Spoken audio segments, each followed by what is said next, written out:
welcome to this panel. It's going to be a great panel. We have a full range of expertise here. Very briefly, I'd like to introduce myself, David Carment from the School of International Affairs at Carleton University. And I work in the area of conflict resolution and mediation, as well as diplomacy, the Canada International Affairs course. I can tell you the diplomacy field is a very lonely place to be right now. At any rate, I'd like to introduce our speakers from left to right. Miloud Chennoufi, Chair of the Department of Defense Studies at the Canadian Forces College. He has a PhD from the University of Montreal. Arif Lalani, who's going to be joining us remotely in a moment. He's a former Canadian ambassador to Jordan, Iraq, Afghanistan, and the United Arab Emirates. He's a distinguished fellow at the Munk School of Global Affairs and Public Policy. John Allen, who's a former Canadian ambassador to Israel from 2006 to 2010, and also a distinguished fellow at the Munk School. And then finally, Peggy Mason, who's an affiliate of the Institute for Peace and Diplomacy like myself, is a former Canadian ambassador to UN Disarmament and the advisor at the Institute for Peace and Diplomacy, as well as an expert on peacekeeping training, and many years devoted to that through the Pearson Peacekeeping Center and other centers as well. So welcome to our panel. I'm looking forward to a lively discussion.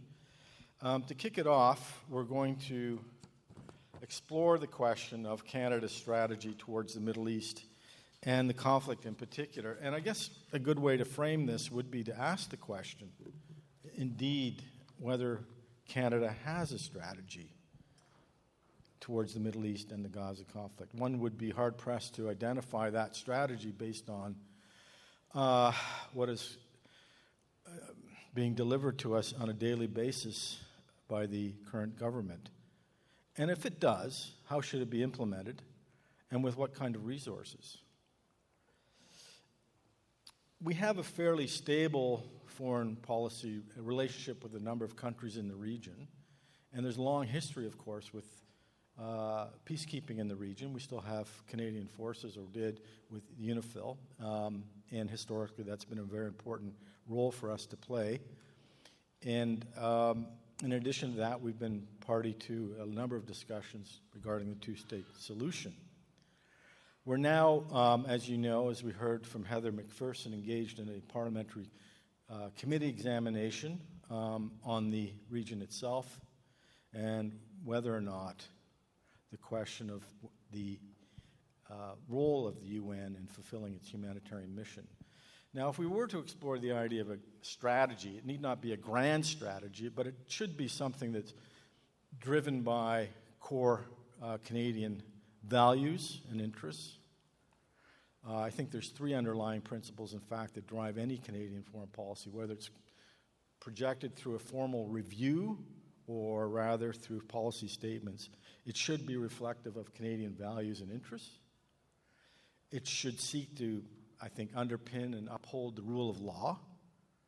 Historically, that has been a pivotal role for us to play in the world, upholding the rule of law. We benefit by having an established order in which we can offset the vagaries of a very powerful nation like the United States. But most importantly, a policy should not purposely divide a country. And so that's the question I would put towards our panel more broadly, whether or not we're in the pursuit of particular policies that divide or in the process of dividing Canada, and whether that's constructive in the long run, not only for our engagement in the region, but also at home. So I'm going to turn it over to each of our panels, starting with our first speaker, Miloud. Thank you.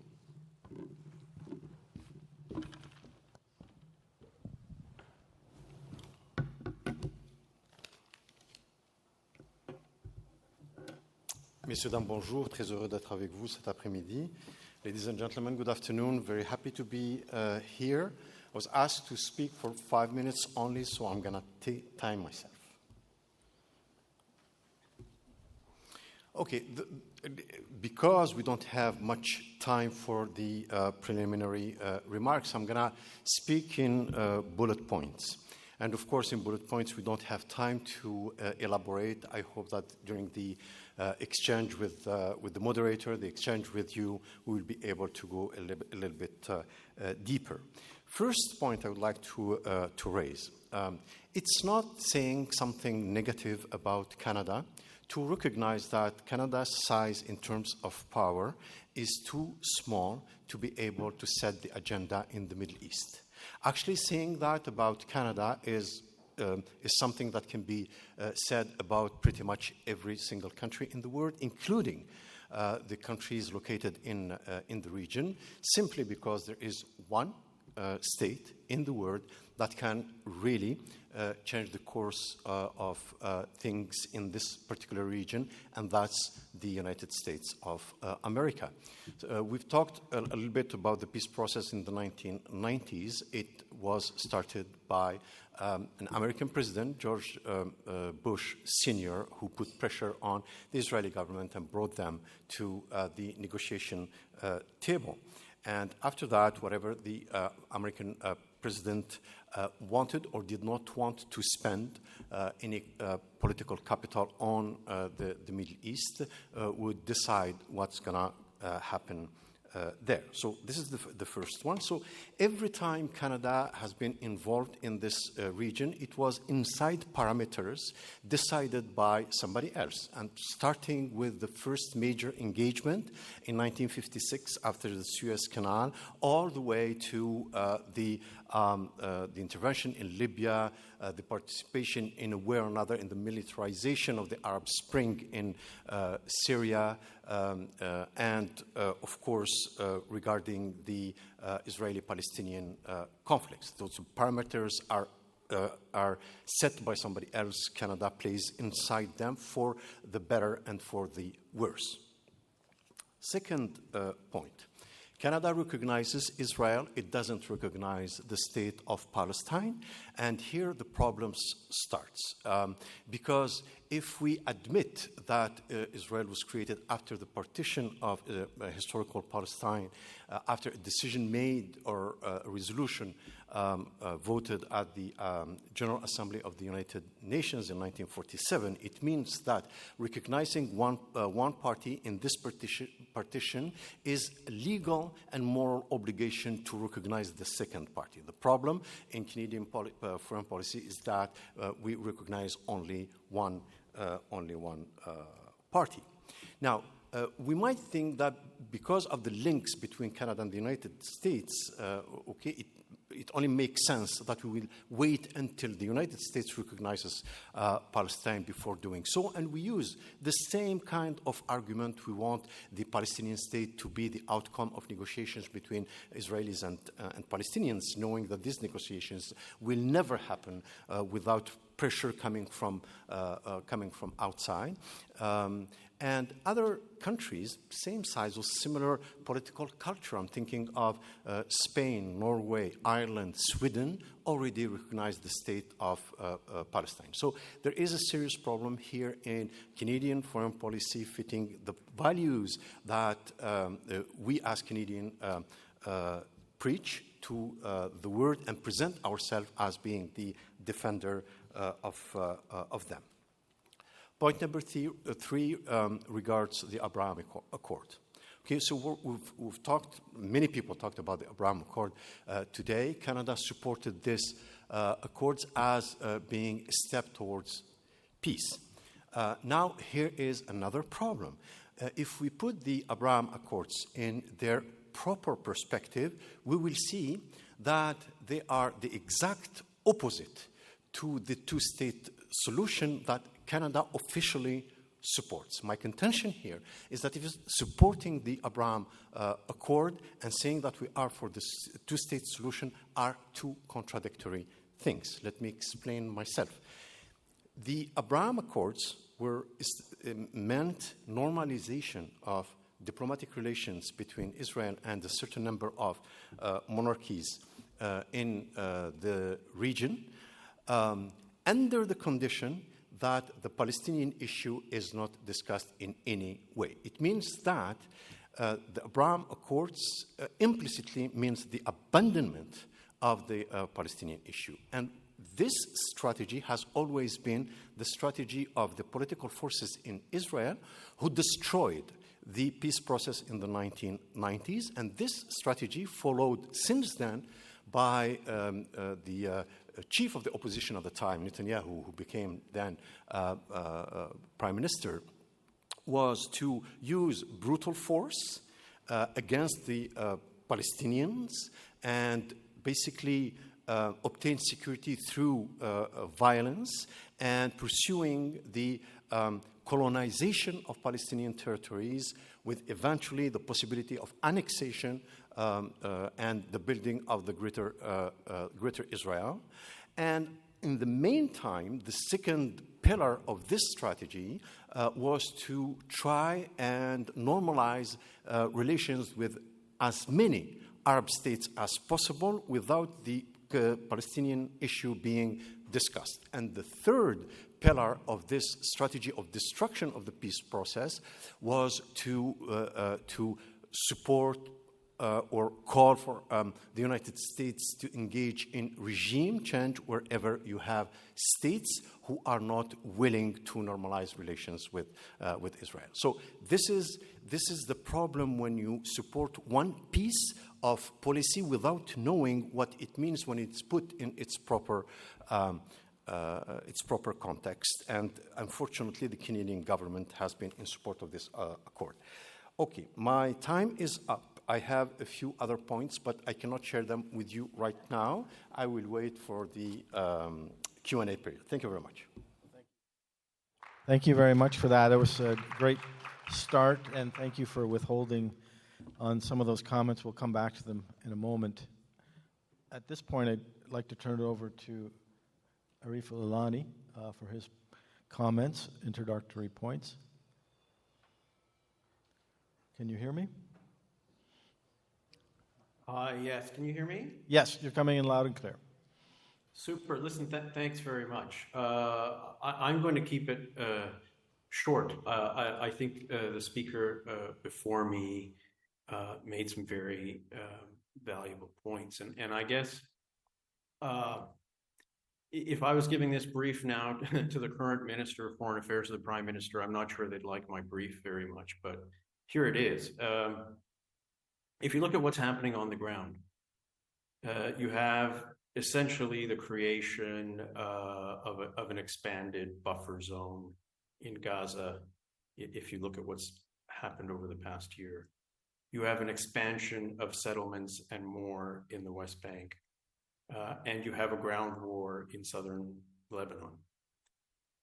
To think that Canada is going to have any influence on any of those things, I think is just not realistic, right? So point one, as the speaker before me has said, is I think Canada's influence on most of what is happening at the moment on the ground is limited at best, and realistically probably, almost irrelevant. So I think the question of what is Canada's strategy, what should its strategy be, in some ways is a nice exercise for the current day, but I think Canada can have influence and should be positioning itself to pursue its interests going forward. And the speaker before me mentioned the Abraham Accords. I think a number of people have criticized the signing of the Abraham Accords. It clearly has been, I think, of great benefit to Israel. And I think it was of limited benefit to the United Arab Emirates and Bahrain and the other countries that signed. It clearly didn't stop anything that has happened in the last year. But I think it's a little unfair to put the argument that way. Certainly not signing any accords for 30 years after Oslo didn't stop anything either. So, I'm not sure that's helpful in my view, but I do think that the future of the region is going to rest on a regional approach and a regional deal. I don't think that has changed. So before October 7th, a year ago,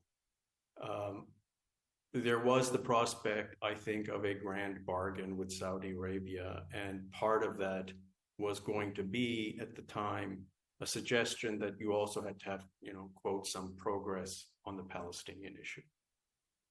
And clearly, what's happened since then is the floor for the negotiators has gone up on both sides.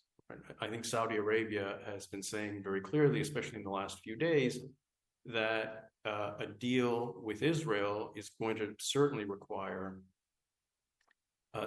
something concrete on a Palestinian state, if not a recognition of the Palestinian state. The United Arab Emirates has said the same thing only a few days ago, I believe, at the level of their foreign minister, that they would not participate in any reconstruction or any activities in Gaza without the invitation of a Palestinian state. So the floor has gone up. At the same time, on the Israeli side, the current government has members who clearly reject a two-state solution. And in fact, would like to go further in terms of annexing territories that they're currently occupying. So the floor has gone up there. So I think that grand bargain has become much more difficult, but I think it is the only deal that creates security for everybody going forward. At the same time, you have a new American administration coming in, and everybody understands that President Trump likes to negotiate and likes to make deals. So I think the price of that deal, as I've said, has just gone up, but I think it's the only thing that can be done. So in the face of that, is there a role for Canada? I think Canada needs to be prepared to be moving on humanitarian assistance as much as can be allowed and possible going forward. And when more is able to be delivered, I think Canada should make sure that it's not slow and that it's not small. And Canada suffers from this often. We talk a big game and we're not there to deliver in time or in size. And I think one of the things that the government can do now is to be prepared for that. Second, I think it should pursue interests that will help Canadian citizens in the future and that will help Canada's allies, particularly the United States, in terms of Canada's own bilateral relations. So I think the government needs to continue to build very strong relationships with the leaders in the Gulf Arab countries, because I think they're going to be key to Canada's future interests in that region for a long time to come. And so my advice would be to keep building that. And then third, and maybe finally, I would take a bit of a lesson from what happened to the Democratic Party in the United States in this election campaign that we've just witnessed. If you're not prepared to take a position, and I'm not suggesting which position they should take, then maybe don't say as much, because clearly the Democratic Party, I think, was trying to be too cute and in fact satisfied nobody, and that certainly was reflected, I think, in how the vote demographics and numbers turned out. So I would stop there. I would say don't overplay your hand. Make sure that when there is a time for you to contribute, that you're ready and that you're not late and that you're not small in the contribution. And third, make sure you have real relationships with leaders in the region that allow you to pick up the phone to help Canadian citizens and Canadian businesses and to bring something to the table when the Americans or the British or the others are looking for Canada to help advance a solution. Much for that. Some interesting points there that need to be, I think, pursued in regards to the end game, in particular Israel's end game and what they envision for the region, and how Canada might prepare itself, either adapting to that end game or vision that Israel is articulating, or respond to it in a way that would modify the choices that Israel currently has in play, in particular in regards to the greater Israel idea that you spoke of earlier. So we'll come back to that. At this point, I'm going to turn it over to John Allen, And we're very fortunate, I should say, to have the expertise of several ambassadors here, and I'm hoping we can tap into that later on in the discussion. Thank you very much, David. I want to thank Bijan and Eunice especially. You know, we don't have very many think tanks in this country, and these two gentlemen put this thing together a few years ago, and it's absolutely key for Canada to have a platform in which these kinds of issues can be discussed. So my hand goes out to both of you for putting it together and keeping it alive.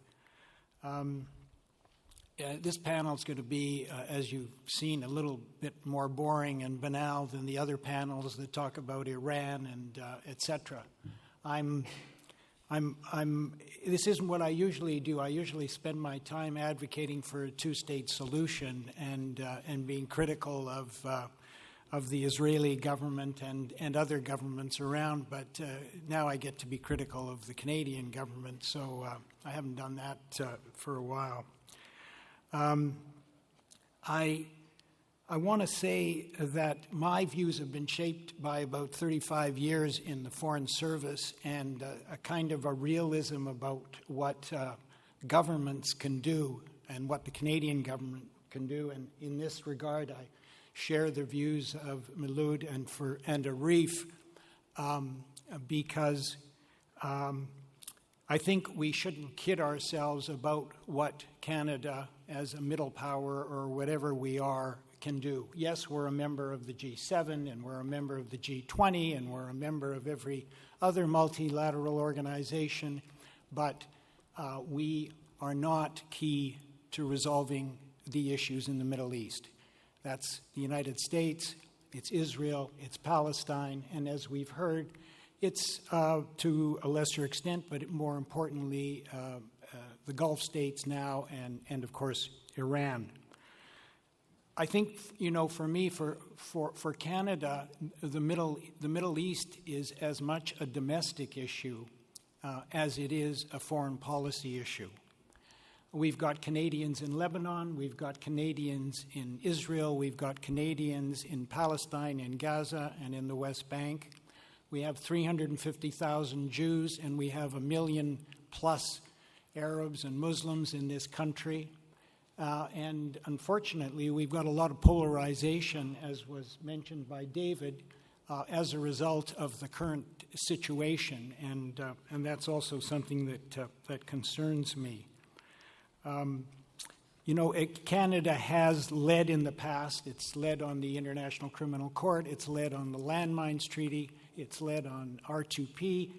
But it does so with its allies, and we could do that again, but realistically not on this issue, I fear. That doesn't mean we don't have to have policies and shouldn't have policies, and I'll talk about what we might be doing in a second. I'm just going to start by putting this into a little bit of context. I was the ambassador of Canada under Stephen Harper. And then I'm going to talk a little bit about the Trudeau government and then quickly just talk about what I see may be coming under a government led by Pierre Poilievre. The government of Canada's policies vis-a-vis this conflict, they're on the Government of Canada website, and they have not changed in decades. When I was the ambassador, before I was the ambassador, and to today, it basically says we support two states, we oppose the settlements, we support the safety and security of Israel, and we support the right of the Palestinian people to self-determination. Despite those policies, the Harper government was generally considered the best friend of Israel during my time. 9 ministers visited, the Chief of Defense Staff, the Director of CSIS, the Prime Minister Netanyahu, and the Foreign Minister at the time visited Canada. The Harper government never publicly criticized the Israeli government on any grounds, including regarding the significant expansion of settlements that took place during my tenure. That government cut funding to UNRWA, and it broke relations with Iran. Early in its administration, the Trudeau government resumed funding for Iran, very slightly modified its resolutions at the United Nations in favor of Palestine. I say very slightly, and I understand that for some strange reason, the Canadian government voted no on a resolution just a few days ago calling for Palestinian sovereignty over its resources. I frankly can't figure that one out. Post-October 7, though, the situation, has changed for everybody, for every country that's concerned about what's going on in the Middle East. The government strongly condemned the Hamas attack and offered support for the Israeli people. But the Prime Minister was the only G7 leader not to visit Israel. And this was noted, I should say, by the Jewish community and undoubtedly by the Israeli government. As the war dragged on and the number of deaths and injuries soared, the government joined with other like-minded countries in calling for a ceasefire, for Israel to significantly increase the delivery of humanitarian assistance into Gaza. Again, along with like-minded countries, including the US and the UK, the government sanctioned certain violent West Bank settlers. At the UN, the government voted in favor, again, of a ceasefire, a hostage release, a negotiated end to the fighting. Unlike some of its allies, however, Australia and New Zealand, for example, the government abstained on an UNGA resolution reaffirming Palestinians' right to be admitted as a full member of the UN. So the government seems to be slightly unclear about exactly what it wants to do when, and we can only ask them why. In March, however, the government voted in favor of an NDP-initiated House of Commons resolution that called for a ceasefire, the release of hostages, for Hamas to lay down its arms, but also for the cessation of the transfer of arms experts to Israel and to increase efforts to stop the illegal trade of arms. At a time when such funding was in doubt, it called on the government to ensure continued funding for UNRWA and to support the prosecution of all crimes and violations of international law, and for the government to support the work of the International Court of Justice and the ICC. Finally, the government initiated hearings by a House of Commons Standing Committee on Foreign Affairs and International Development that is discussing if and when the government should recognize the state of Palestine. These various positions and actions of the Trudeau government have been criticized by groups and activists on both sides of the conflict, pro-Palestinian and pro-Israel groups and citizens on both sides. Some critics have argued that the government has ignored Israel's right to defense, on the one hand, or, as many of you here would think, that it's not doing enough to end the war on the other. In my view, the government has gone further than any other to support the rights of the Palestinian people and has been more critical of Israeli government actions than any other government to date. I support those positions, but could it do more and should it do more? Yes. On the sanctions front, I agree with a previous speaker. In my view, this government should sanction Israeli ministers Itamar Ben-Gvir and Bezalel Smotrich, both of whom have made multiple racist remarks regarding Palestinians, both of whom are advocating annexation of the West Bank and resettlement of Gaza, and both of whom have encouraged settler violence against Palestinians. The government could, as I argued before that House of Commons committee, recognize the state of Palestinian now. It should make clear that it supports the efforts and the judgments of both the International Court of Justice and the International Criminal Court. I was particularly disappointed when Minister of Foreign Affairs questioned the ICC prosecutor's application to arrest both Israeli and Hamas leaders because, she said, it suggested some moral equivalency between the October 7 attacks and the war in Gaza. I would argue that they were independent decisions based on alleged crimes against humanity or war crimes committed by both of the accused, both sets of accused in that case. While it may be too early to tell, it's likely that we will see a return of the policies of the Harper government if Pierre Poilievre wins the next election. Monsieur Poilievre and some of his shadow cabinet colleagues have been highly critical of the Trudeau government and have suggested that both the Prime Minister and the Foreign Minister are anti-Israel. Many in the Jewish community have also criticized the government, including the influential advocacy groups of CIJA and B'nai B'rith, and recent polling suggests that many Jews would vote conservative if an election were held today. Progressive Jews, on the other hand, generally support the current government's positions and fear a turn to the right in Canadian policy vis-a-vis the Middle East. This is particularly concerning at a time when Donald Trump has been re-elected and the Netanyahu government seems to be taking advantage of the Biden administration's lame duck status and the Trump win to further exacerbate an already dangerous and tragic situation in the region. Thank you very much. Thank you.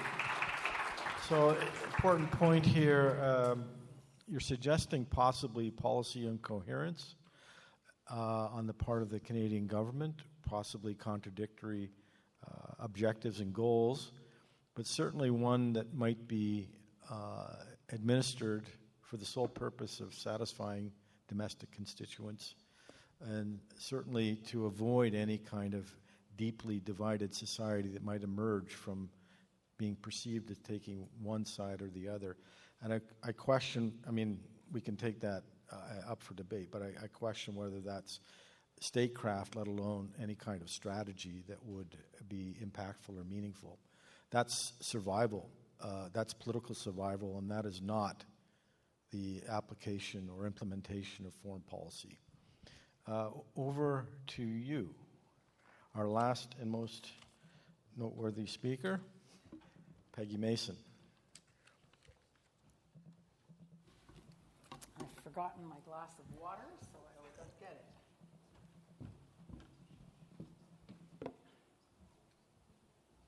You only need it if you don't have it. That's what they all say. I'd like to echo John Allen's comments, thanking the IPD and the absolutely essential and valuable work that they do.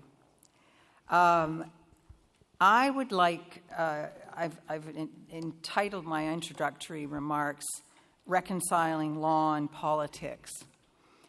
Despite the absolute clarity of the World Court's ruling that Israel's long-term occupation of Palestinian territory was unlawful, amounted to de facto annexation, and needed to be ended as rapidly as possible, the U.S., with the support of some key allies, including Canada, is still insisting on Israeli security first.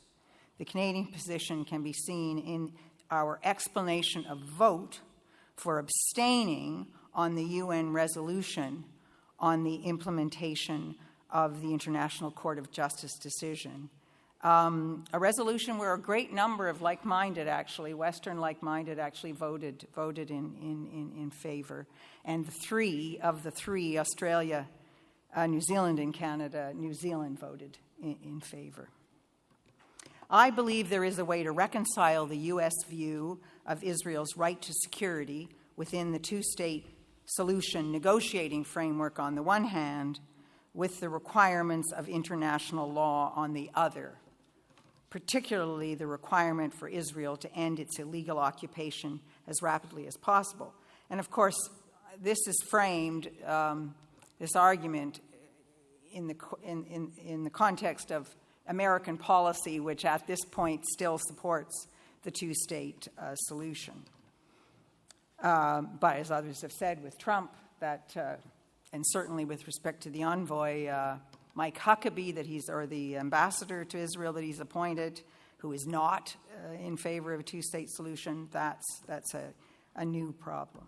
So this proposal that I'm making about reconciling law and politics, and I guess at bottom the point is there is a way to do it and there is a solution, but how we get there, of course, is always the question.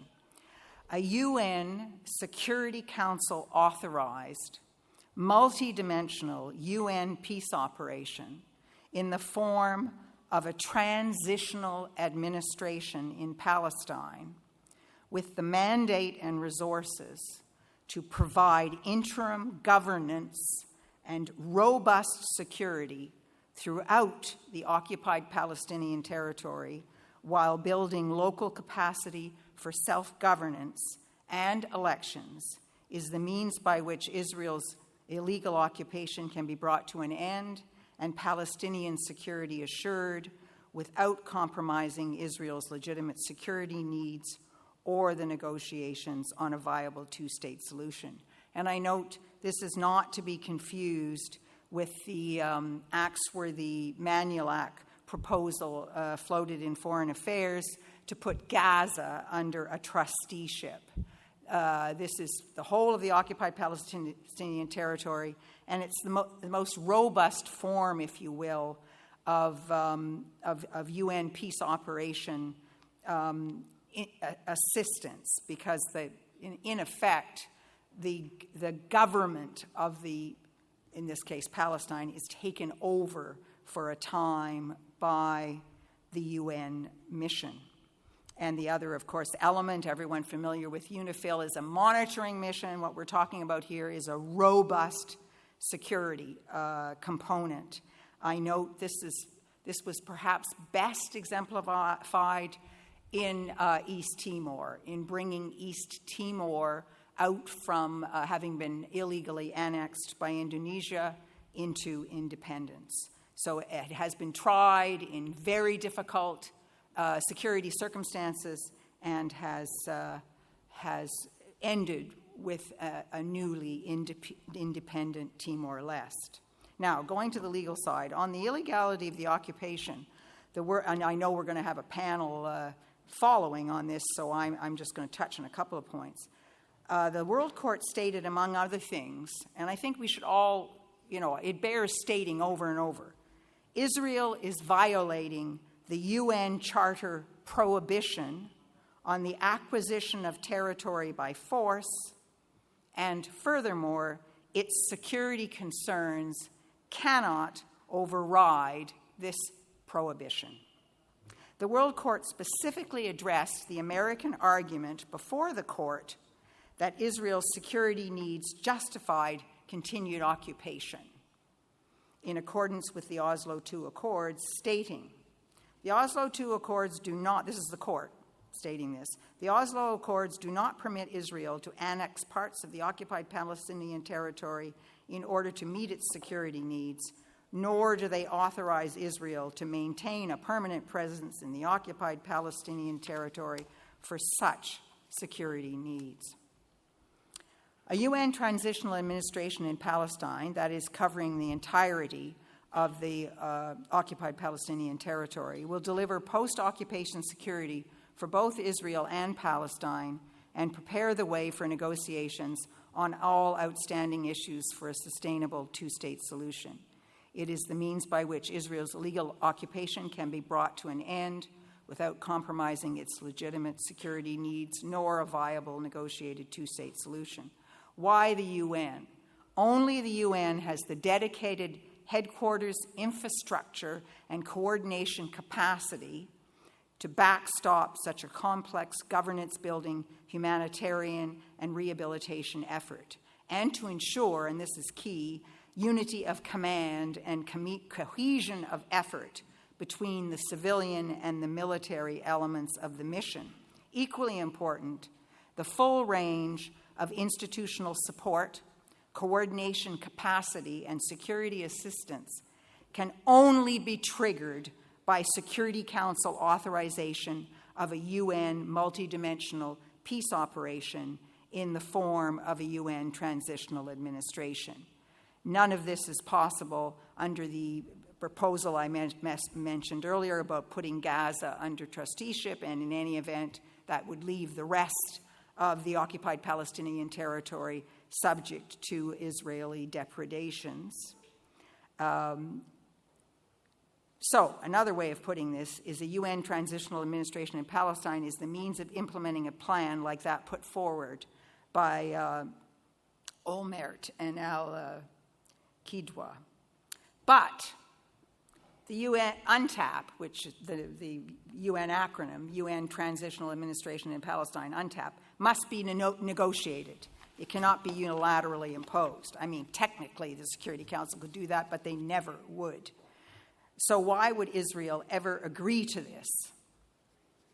The motion passed in the Knesset with only 9 objections states that, it's Israeli land and they will never agree to this.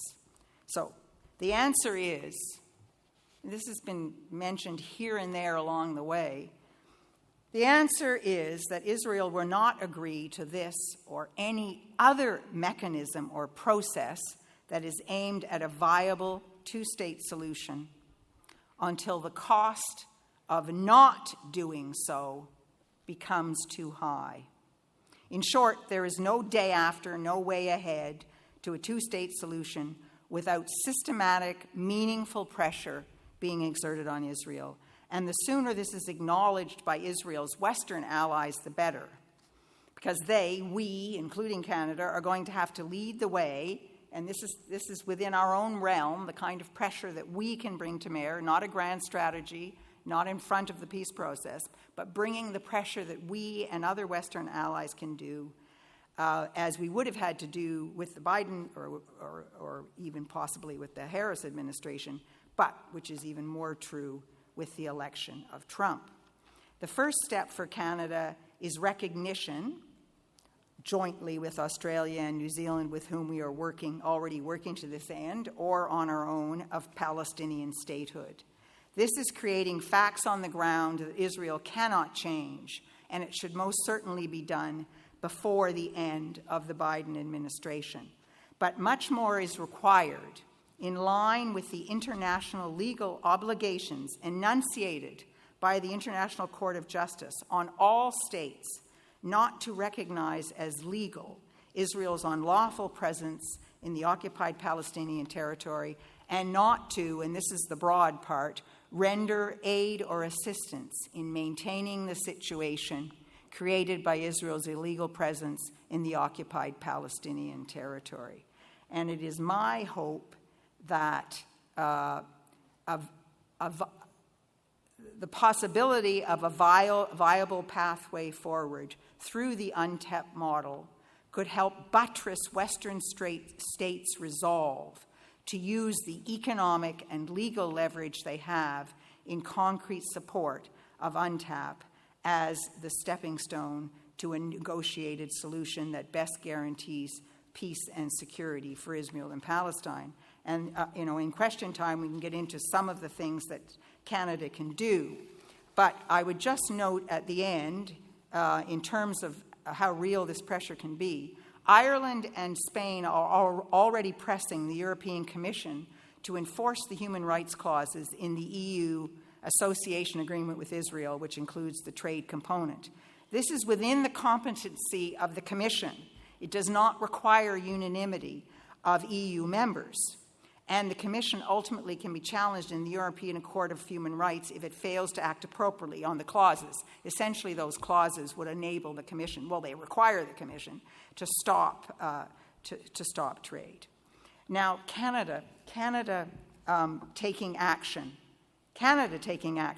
to review its free trade agreement with Israel puts pressure and supports countries like Ireland and Spain trying to get the European Commission and the European Union, with far greater clout than we have, to take action that will lead to real pressure on Israel. Thank you. For that. Some important points being made there regarding working with like-minded states. I think it's worth recalling that Canada's bid for a UN Security Council seat was undermined in large part by virtue of our position on the conflict in the Middle East, and there was a campaign undertaken to discredit our policies there, in addition to our environmental policies. But my point is that we ceded the ground to the Irelands of the world and the Norways of the world, rather, even though that we weren't in direct competition. So there's a lesson here, I think, in regards to how our policies might actually prove to be counterproductive in the long run. And seeking out like-minded countries is absolutely essential. We don't have a lot of time for questions from me. I see that there was one hand up from one of our speakers. It might be best at this point, if you'd like to respond to each other's comments, feel free to do so. I have one question for the panel, but also for all of you. What is the message you want to send to Canadians who are, as we heard earlier, disenchanted, if not fundamentally,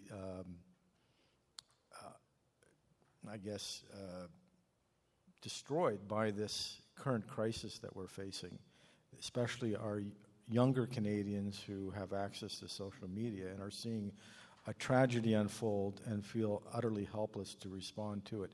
I think it's worth noting Canadian policy is not solely owned by the Canadian government. It's something that we all take responsibility for. And so what message would you send to these younger Canadians? What can they do to make a difference? But before we get to that, I see Arif Lalani had his hand up. Please go ahead. Yeah, listen, thanks. I started the last round, so maybe I should go last on this one, and I can cover it up. Let's go back to Dr. Chennoufi. I mean, you're very outspoken on this issue. Thank you. So the first thing I would say, especially to young people here in Canada, if you are worked up by what is happening in Palestine for the Palestinians, you are right. You are right because, we are living through the tragedy of our time. And all the very serious people, including Israeli individuals, for example, Professor Oren Bartok, who is openly speaking of genocide taking place, it is just reality. It's just looking at reality. This is what we are going through, the first genocide of the 21st century.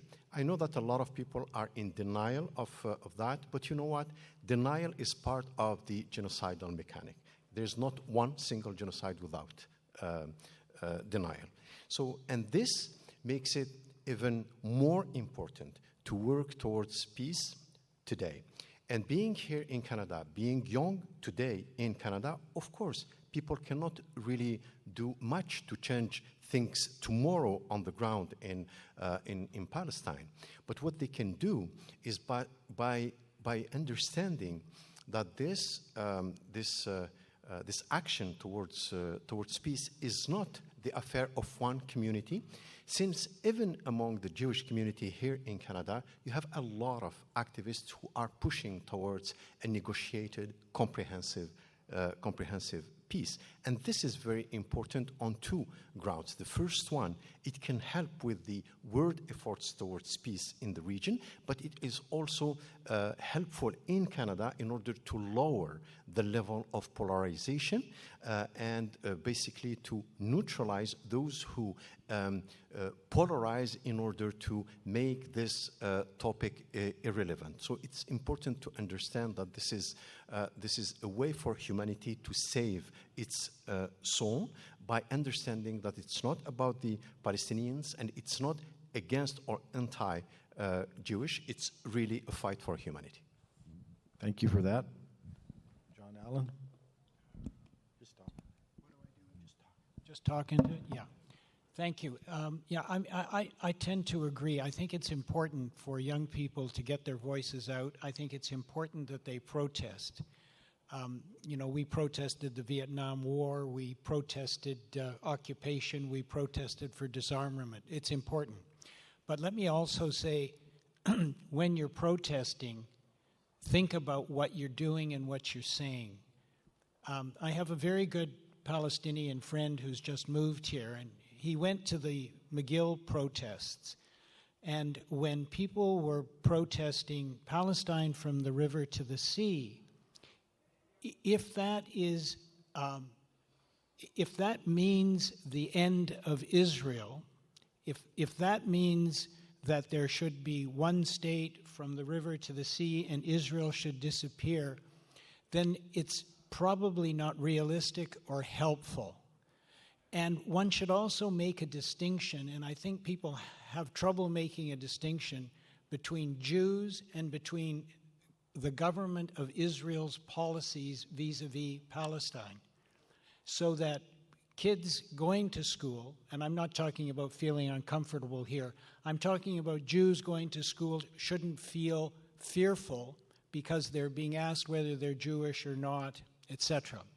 So I think it's important to realize there are 7.5 million Palestinians in the land between the river and the sea, and there are 7.5 million Jews, and neither of them are going anywhere. And what we really want is peace between the two sides, okay? There's no question about it. The biggest obstacle to peace between the two sides right now is Israel. It's not Palestine. But try and separate, I'm just saying to young students, try and separate out your ideas here. It is important that when we finally find peace, it'll probably be a divorce. You know, it's not a divorce sharing the kids. It's not a divorce going on vacations. It's separating Israelis and Palestinians for 20 years until they form an economic union, which they eventually will. But just keep in mind that we've got to be realistic, and we have to separate out who our enemies are. Thanks. Thank you. At this point, I'll turn it over to Arif Lalani. Thanks. Thank you. Look, John has just underscored how difficult this issue is, and we sometimes lose sight of the humanitarian tragedy that we are witnessing. And so my first advice to young people would be to, if you're going to advocate or engage on something, engage on that. I think we need to not forget the suffering that is taking place right now. If I was to then step back, though, I just make a few observations. I've worked at the UN, I've worked at the Security Council. I was there when we navigated the Timor-Leste issue. I was there when we helped implement the Dayton peace agreements after that happened. And I say that because I think I wouldn't want to draw too many comparisons between those things to suggest that Portugal and Indonesia and Timor-Leste are comparable to what we're seeing now, and a Security Council that was functioning with the Russians cooperating. It's just not where we are right now. I'd also just make the observation that every significant peace agreement in the Middle East, from Oslo to the Abraham Accords, even I would argue to the agreements between Jordan and Egypt, were essentially carved out outside of the multilateral system and out of the normal structure. And I think that that's what we're going to have again this time. So I think it's really important that we do kind of try to drive towards, where is the agreement going to be? And I think that there are basically kind of three parties. You need to look at a regional issue that deals with Israel, Saudi Arabia, and Iran. And I think it's very interesting that Saudi Arabia and Iran have continued their détente. They're visiting each other. They're doing joint military exercises. I think they realize that they don't want a militarized future. And so what I would like to see is, ultimately, I think there's a decision for Israelis to make. Are they going to see the next 5 or 10 years in a highly militarized kind of siege mentality security, which I don't think is ever going to work? Or are they going to push their leaders to, at some point soon, work towards a regional peace agreement and take advantage, perhaps, of an American president, as distasteful as it may be to many people, who might help them get there. Very much for that. You know, whether indeed an action or in statement, Israel has indicated UNRWA will not be around for much longer, and we are possibly complicit in that process. And the question is obviously what's going to take its place, and whether we agree with our last speaker or not, something organized, whether it's outside the multilateral system or within it, will be required in the short to medium term. And I guess that's a question of whether we want to be part of that process of reconstructing and providing humanitarian assistance when that is arguably our areas of expertise. I'm speaking to 2 ambassadors. 3 ambassadors all have longstanding expertise in that domain. So is there a role there for Canada? Peggy, I don't know if you want to follow up, and after this we're going to open it up to questions and answers. Yes, I wanted to respond first with respect to the Security Council. First of all, because, as I mentioned, UNTAP's got to be negotiated, it's not going to happen in the immediate future. I mean, that's the whole point about the pressure that's got to come on Israel. And I mean, hopefully, if real economic pressure is put, then you might start seeing within Israel some change in the public when they too are bearing the cost. Because otherwise, I haven't seen any indication that that change would come from the Israeli people short of that kind of significant pressure. But just on the Security Council and how it's working, right now, even with the extraordinary tensions, UN Security Council mandates are being renewed. A UN Security Council peace operations mandates are being renewed. And in fact, of course, a new mission in Haiti was authorized. We can have our views on that without a proper political framework. But nonetheless, the value of UN peacekeeping is demonstrated, I think, by the fact that they're, even in current circumstances, they have found themselves able to renew missions. But certainly now, I'm not talking about UNTAP now, because there's an entire process that has to be gone through before that. And just the very brief point I wanted to make with respect to youth, and I think all of those concerned about Palestine should take heart from the fact. I mean, John Allen stated how far the Canadian government has moved. It's been a very painful process, and we want them to move much further. But that's because of the Canadian public. That's because of all that pressure out there. That's from people over and over again writing letters to The Citizen and other newspapers saying, you're not telling the full story. And so, that's the message to get. It works. It works. So keep on doing it. Thank you. Last point to Dr. Chennoufi, and then we'll open it up. If you have questions, let's keep it brief. Very quickly, I would like to add my voice to the proposal made by my colleague. It's one of the most solid proposals I've heard about a possible way forward. One thing is for sure. We know what does not work.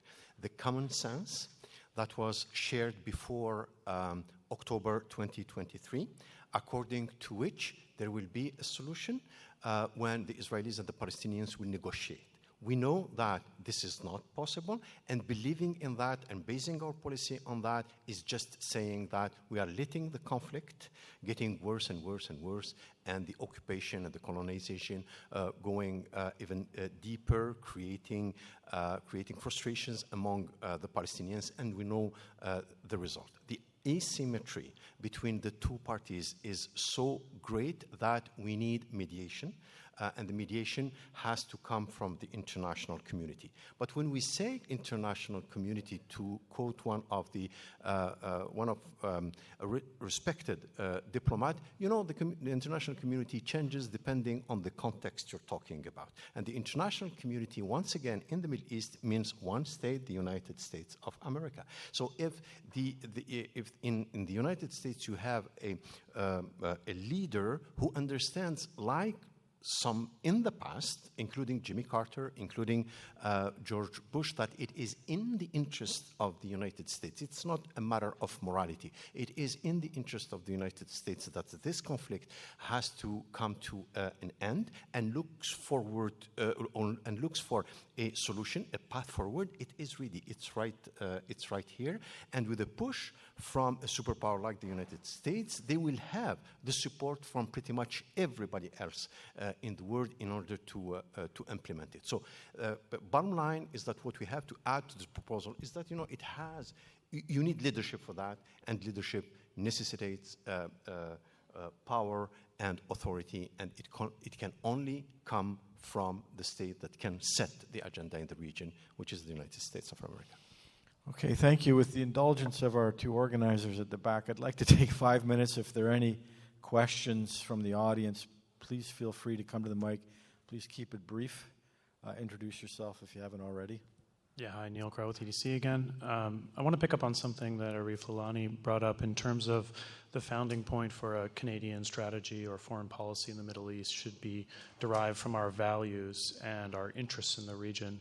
I'd like to think our values are fairly well defined and established as a nation, but I'm curious from a perspective of Canadian interests, how would each of the panelists sort of define what are Canada's core interests in the Middle East? And do you think that while acknowledging that it's partly the responsibility of an elected government to form those ideas and articulate them into a strategy, but do you feel we have a good understanding of what those interests are, and what would you highlight as sort of the key areas for focus? Okay, good question. We'll start left to right. My left. Oh, thank you. Go ahead. Okay, so from a strict realist perspective, Canada does not have vital interests in the Middle East. Okay?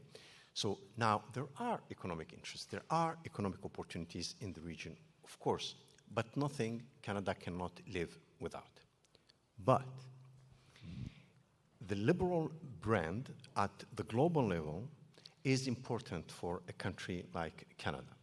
And what has been happening in the Middle East has deeply damaged the liberal brand.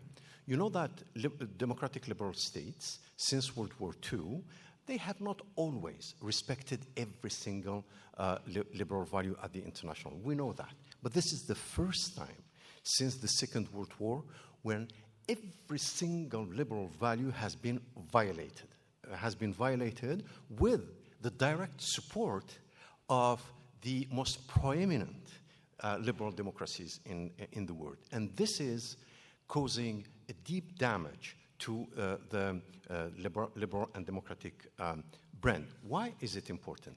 Take any official document in Canada, foreign policy statement, defense policy statement, and so on and so forth, and you will see how much those who wrote this text insist on values. And this is how, for example, we approach the Indo-Pacific region. If you read the Indo-Pacific strategy, it's full of this values, and we count on them to get enough authority to have influence in this region. When I say we here, I'm talking about Canada as much as the United States.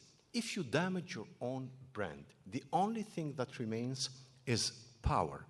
So if you deal with a given region, for example, the Indo-Pacific through power only, what's going to happen is that the cost of transactions, the cost for you of your transactions with actors in the region will be higher because the trust will be lower and people will know that you need them more than they need you. Okay, so this is why there are second-order effects of accepting our own values to be violated the way they have been violated through all the blood shed of the Palestinians for a year now. Thank you for that. Oh, John Allen. I mean, just very briefly, you skipped the values part. I used to talk about values and interests in Canadian foreign policy. The sale of the LAVs to Saudi Arabia was a value and interest conflict that Canadians had to try and come to terms with. There was the jobs versus the human rights in Saudi Arabia issue. Unions opposed the sale, despite you might think it was in their economic interests to favor it. Clearly, business supported it. So values and interests get complicated sometimes. But on your other point, and I think what you're probably getting at, is that the interest is peace and stability, because with peace and stability, you can then advance your trade and economic interests. You can reduce the number of people that are being harmed in any particular region. And you can also reduce the polarization that you end up with in your own country. So peace and stability in this region would go a long way for a lot of various Canadian interests. And we should just hope that we can get there sometime soon. Thank you. I let you go first because I knew that I was going to agree with what you were going to say on that point. I guess the only thing I'd add is it goes back to the labs. I mean, I was the Rideau Institute that I'm the president of, and we were very, very, very involved from the very beginning in that whole business. And of course, we argued that it was repugnant to argue that Canadian jobs should depend on the kind of human rights violations that were involved in the country that had bought the labs. So, anyway. But at the same time, you agree with Arif doing a deal between Saudi Arabia, the U.S., and Israel, which could, if the Saudis had the guts to stick to requiring a Palestinian state as a part of it, you'd do a deal with the Saudis. You'd have to forego your values because the broader picture demanded it. But in addition to establishing a trading relationship, that gives you leverage and influence that you don't currently have access to. So I think there's an important factor here we're overlooking. In the long run, Canada's influence could arguably grow. Over to Arif Lalani for the last word. Thanks. Look, I am a little bit concerned about accepting the premise that, selling labs to Saudi Arabia somehow was the first time in the history for Canada or a Western country where we had to have a discussion between our values and our interests. I mean, if that was the bar, then I guess we should never be selling arms to some of our allies, because certainly there's a history of human rights abuses there. So I think we need to be careful when we deal with other regions about our own specific biases there. And I would also point out that, both governments, Conservative government and a Liberal government, upheld that deal. I think, frankly, for good reason. So I just think we need to be careful, particularly if people want Canada to be a, quote, honest broker or a voice of pragmatism in the area. I would agree with John.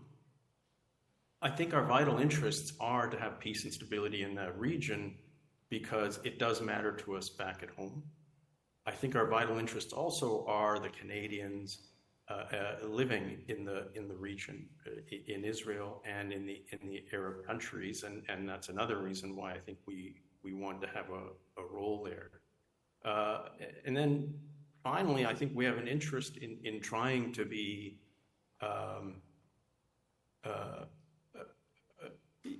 useful and valuable to some of our allies, like the Americans, in pursuit of that peace and our stability. And finally, I think we shouldn't lose sight of our values and the humanitarian imperative. I think there's a lot more that Canada can be doing on humanitarian assistance now and going forward, and I hope that they would be doing that. Okay, I'm going to bring it to a close. Thank you to all of our panelists for excellent insights and commentary. Frankly, I think we have our work cut out for us. Hopefully, it's not a situation where we're handing the baton over to the younger generation. Say, here, it's your problem now, 20 years later. I think there's some work that needs to be done right now, especially regarding stopping the killing. And in that regard, Canada's hands may be tied. They may not be. Let's find out.